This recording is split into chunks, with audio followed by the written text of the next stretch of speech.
Good morning, good afternoon, good evening, good night, depending on where you are in this world. God bless you. This is Gloria White coming to you from Utah, USA. Today we are going to be in the Halley's Bible Handbook, and we are in chapter 31 in the book of Isaiah. And this is God's promise of deliverance. Isaiah asserts his confidence in the triumphant outcome of Zion's Assyrian crisis in chapter 37, verse 36, which coming event seems to be the background of almost every verse in this chapter.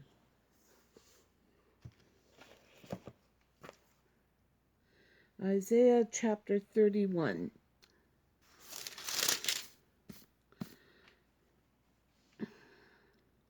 Woe to them that go down to Egypt for help, and stay on horses or rely on horses and trust in chariots, because they are many, and in horsemen, because they are very strong. But they look not unto the Holy One of Israel, neither seek the Lord. Yet he also is wise, and will bring evil or disaster, and will not call back or retract his words, but will arise against the house of the evildoers, and against the help of them that work iniquity. Now the Egyptians are men and not gods, and their horses flesh and not spirit.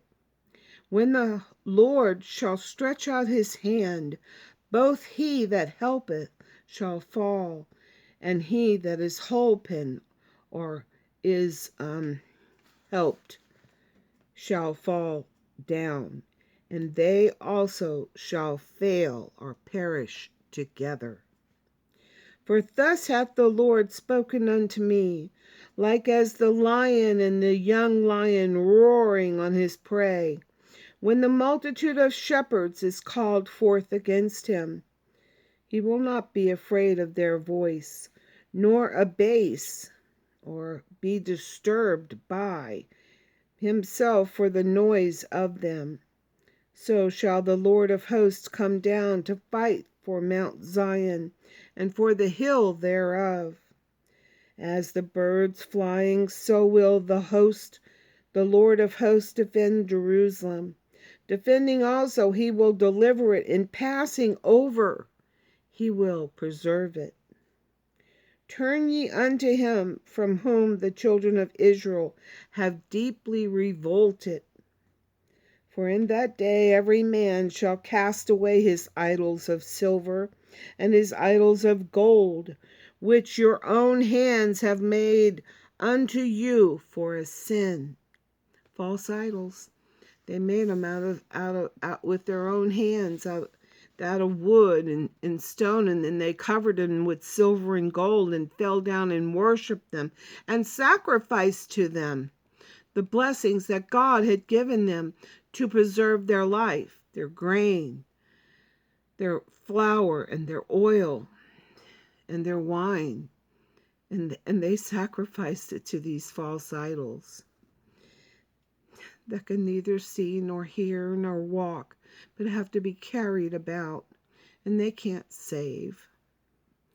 Then shall the Assyrian fall with the sword, not of a mighty man, and the sword, not of a mean man, shall devour him, but he shall flee from the sword, and his young men shall be discomfited, and he shall pass over to his stronghold for fear, and his princes shall be afraid of the ensign.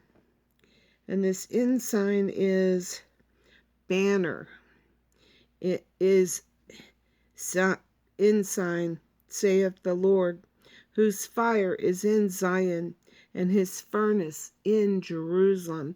Now this is leading up to, and it says, leading up all these chapters between now and verse 37, chapter 37, verse 36. It's leading, all these chapters between now and then are leading up to the event that's going to occur in Isaiah 37, verse 36, which is when the angel of the Lord comes and smites 185,000 soldiers in one night.